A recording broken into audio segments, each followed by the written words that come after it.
When you initiate no contact, a self-absorbed individual doesn't just notice it. They feel it like a sudden deprivation of oxygen. It impacts them instantly, intensely, and personally. And what follows isn't rational. It's an internal psychological battle within their mind. Stay with me because I will guide you through exactly what they think day by day and why it reveals everything about their broken self. If you want to comprehend, self-absorbed individuals on a level that puts your power back in your hands, ensure you stay until the end, because the final stage is the one they never want you to grasp. The first stage begins with a kind of psychological shock for the self-absorbed person because your silence is interpreted as an assault rather than a boundary. They experience it as a rupture in the predictable flow of attention they've grown to depend on. Even if they seemed bored, distant, or uninterested in you, they always anticipated that you would remain reachable, responsive, and emotionally available. So when you suddenly go no contact, it strikes them at the core of their sense of entitlement. Their mind frantically searches for an explanation that protects their fragile ego from the idea that someone chose to withdraw from them. The shock merges with annoyance, and annoyance quickly turns into anger. They tell themselves they didn't require your presence, but they are simultaneously unsettled because they can no longer reach you to restore the dynamic they controlled. This anger isn't merely emotional, it's strategic. They begin scrutinizing past interactions, looking for clues about what they missed or where the change occurred. They examine your silence as if it's a puzzle, attempting to determine if it's temporary, accidental, or deliberate. But beneath their analysis is the creeping fear that they've lost a source of validation they assumed would always be there. Your absence disrupts their feeling of superiority, so their mind works overtime to reframe the situation in a way that maintains their dominance. They may convince themselves you're behaving childishly or dramatically because that narrative allows them to remain emotionally unaccountable. Yet, even at this early stage, your silence feels like a threat to their identity. Self-absorbed individuals rely heavily on external input to stabilize the internal emptiness they live with. And when you withdraw, that access point is severed. The reaction is immediate because it touches the parts of themselves they avoid confronting. Without the power to provoke, charm, manipulate, or guilt you, they feel a loss of influence they are unequipped to handle. They won't acknowledge this vulnerability, so the initial shock is cloaked in arrogance, but it doesn't change the underlying reality. You pulled a lever they can't reverse, and even in their denial, they can feel the shift. The second stage begins when the self-absorbed person realizes your silence isn't a brief interruption, but a consistent pattern, and their mind shifts into a frantic search for control. They don't look inward to understand what led to your withdrawal. Instead, they examine everything outside themselves to locate the flaw in the system. They begin replaying conversations, behaviors, and situations not to gain insight, but to identify where they lost their grip. This isn't reflection, it's troubleshooting. They view relationships as tools. And when a tool stops working, the instinct is to figure out how to get it functioning again without ever questioning their own actions. During this phase, they start constructing explanations that place them in a position of power. They might believe you're overthinking, being overly emotional, or acting impulsively because these interpretations make your silence feel less threatening. They rely on these narratives to protect their ego from the possibility that you acted out of strength or clarity. What unsettles them is the unpredictability. Your voluntary withdrawal contradicts their belief that they are the central focus of every relationship they're in. This is also when they begin testing the limits of your silence. They might check your social media, ask mutual acquaintances about you, or subtly monitor your activities. They are looking for any indication that you still feel their presence, because that would confirm they haven't lost control. Even if they don't reach out directly, they start planning how they might draw you back in if they need to. It becomes a mental game of chess where they try to anticipate your next move, all while pretending to themselves that they don't care. Inside their mind, a quiet panic grows. The withdrawal of attention feels like an attack on their status, and they start imagining scenarios where you've shifted your loyalty, energy, or emotions elsewhere. They cannot tolerate the idea of being less important. So they create stories where you're temporarily confused or reacting emotionally because that keeps them protected from the truth. They search for their lost control, not because they desire connection, but because losing influence feels like losing identity. In this stage, your silence becomes the one thing they can't manipulate. And that is the first real crack in the illusion they built around themselves. The third stage begins when the self-absorbed person realizes that your silence is not only consistent, but also emotionally detached, and this threatens them in a deeper way. To protect themselves from that threat, they start creating narratives that make your separation feel smaller, less significant, and less intentional than it actually is. These narratives are not built on truth, they're built on self-preservation. A self-absorbed individual cannot allow themselves to believe that you left because of their behavior, their neglect, or their cruelty. That would require accountability, and accountability would shatter the fragile shell they use to protect their ego. So instead, they begin rewriting the story in a way that keeps them blameless and superior. They create these stories in their mind almost like emotional shields. They may think you're being overly sensitive, that you misunderstood them, or that you're acting impulsively. They might tell themselves, you're just trying to get attention, or that you want them to pursue you. These narratives help them maintain the illusion that they are the one in control, even though the reality is that they feel destabilized by your absence. The story they create becomes their emotional armor, because acknowledging that you left with clarity and purpose would strike at the core of their inflated identity.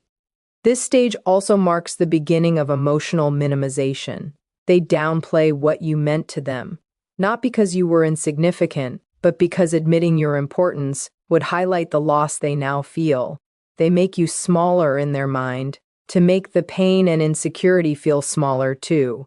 It's a psychological trick they use on themselves to avoid discomfort. They might even convince themselves that you're going to return once you calm down, because believing that keeps them safe from the idea that someone walked away without needing their permission. Meanwhile, underneath these justifications, there is a growing discomfort. They won't acknowledge a quiet awareness that your withdrawal has meaning, that the story they're telling themselves doesn't fully fit. But instead of confronting that possibility, they layer on more justifications and more ego-protecting explanations. Your silence becomes something they have to explain away, and the narrative becomes the place where they hide from the truth they're not ready to face. The fourth stage begins when the self-absorbed person realizes they no longer have access to your reactions, and this triggers an obsessive kind of monitoring in their mind. They're not simply wondering where you are. They're wondering whether you are still thinking about them, still hurting, still confused, still affected. Their focus turns inward and outward at the same time, scanning for signs that they still occupy space in your emotional world. This obsession isn't rooted in affection or care. It's rooted in dependency. They need to believe they still matter because their sense of identity has always relied on how strongly others respond to them. In this phase, they may start checking your online presence far more than they ever checked on you when you were around. They look for clues, story views, posts, subtle messages that indicate you haven't fully detached. Even your absence online becomes something they interpret or overthink. They want evidence that their influence lingers because that would reassure them that you're still orbiting them, even if you're silent. And if they can't find evidence, they start filling the gaps with assumptions.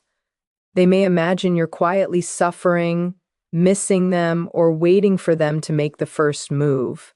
These fantasies help them maintain a sense of control, even if that control exists only in their mind. Privately, they also begin testing their own significance. They may post things designed to provoke a reaction, pictures, quotes, sudden displays of happiness, or hints of moving on. Every move they make is a hook disguised as self-expression. They're not trying to live. They're trying to lure you back into viewing their life.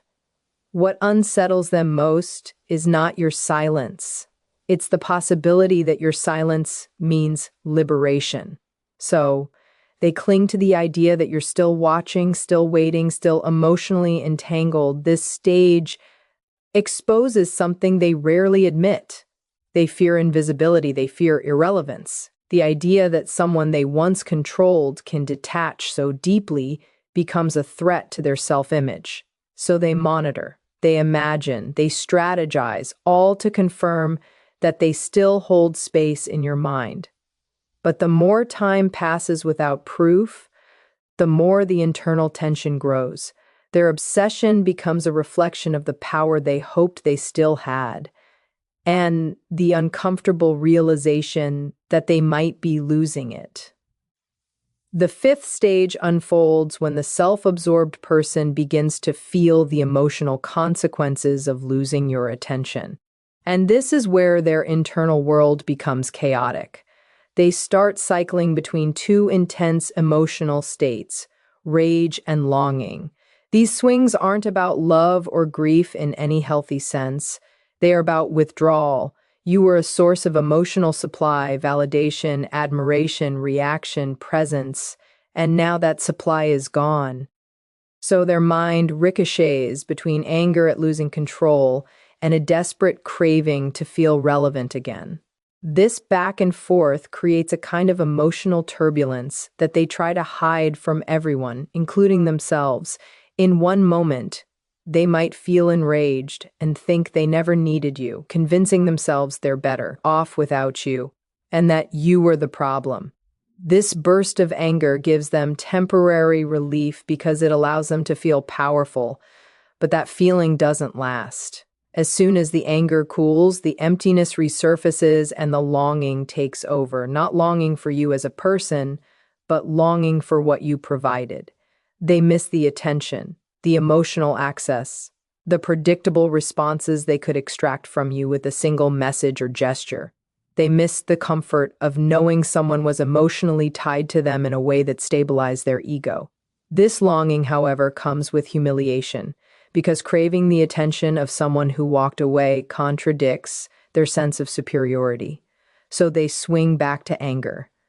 Anger at you for leaving, anger at themselves for caring, anger at the situation for slipping out of their control. These emotional shifts become a cycle: rage to reaffirm dominance, longing to soothe the internal void, rage again when the longing feels weak, then longing again when their own anger exhausts them. What makes this stage particularly intense is that they begin to realize there is no quick fix. Their usual manipulation techniques, guilt, charm, intimidation, victim playing, can't work because they don't have access to you. This inability to influence you amplifies the emotional swings. They feel powerless, and powerlessness is intolerable for them. So they keep cycling internally, hoping the emotional storm will stabilize, hoping something external will shift, hoping you will eventually break the silence and rescue them from the discomfort they don't know how to manage. The sixth stage begins when the self-absorbed person realizes your silence is lasting longer than they expected, and this triggers a shift from emotional reaction to strategic self-protection. This is where they slip into image management mode, a performance designed to convince the world and themselves that they are unaffected, thriving, and completely unbothered. Their inner turmoil doesn't disappear, but they bury it beneath a crafted persona meant to hide the vulnerability they refuse to acknowledge. This stage is less about you and more about maintaining the illusion of superiority they depend on. They cannot let anyone, especially you, see that your absence disrupted their sense of control. So they begin curating a version of themselves that appears confident and in command. They might post pictures that look joyful or glamorous, share quotes about strength, or exaggerate how busy and fulfilled they are. Everything is engineered to send a message: I'm fine, I'm winning, I'm above this. But this isn't confidence, it's defense. Their public image becomes a shield that protects them from confronting the emptiness and frustration happening internally. During this stage, they also become highly sensitive to how others perceive the situation. They might preemptively tell mutual friends a distorted version of events, painting themselves as calm and mature while implying that you overreacted or drifted away. They do this to secure sympathy, maintain control of the narrative, and protect their reputation.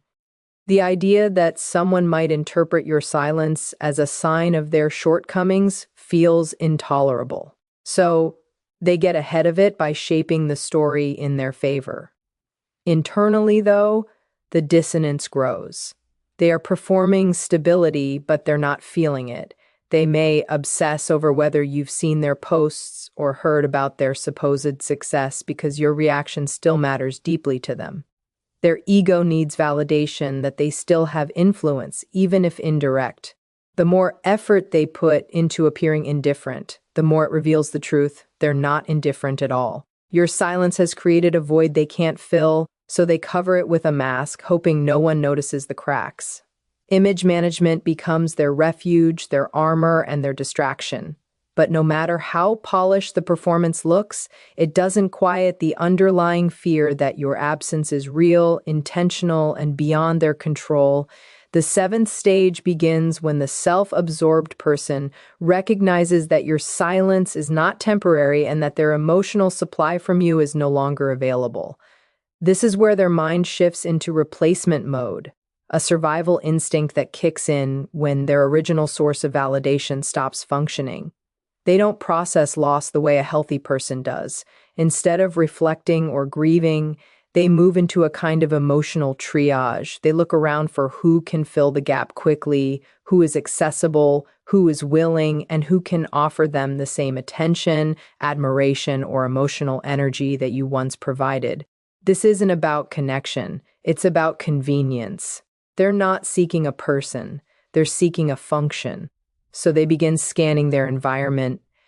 Old romantic interests, emotionally available friends, CO workers who admire them, social media acquaintances who respond eagerly, or even people they had previously dismissed. Everyone becomes a potential source of supply, evaluated not for compatibility, but for usefulness. They may suddenly reach out to someone they previously ignored or act unusually charming toward people they overlooked. Their behavior can appear impulsive because they're not following emotion. They're following need. They require validation to stabilize their identity, and without you, they feel internally exposed. During this stage, they often rewrite the role you played in their life to justify replacing you. They convince themselves that you weren't that valuable, that you were too difficult, that the connection wasn't meaningful, or that the new supply is better. These mental distortions help them bypass accountability and avoid confronting the discomfort your absence triggered. It's easier for them to find a substitute than to face their own emotional emptiness. But the replacement process isn't as smooth as they try to pretend. Even as they search for someone new, they are haunted by the fact that you stepped away without being coerced or controlled.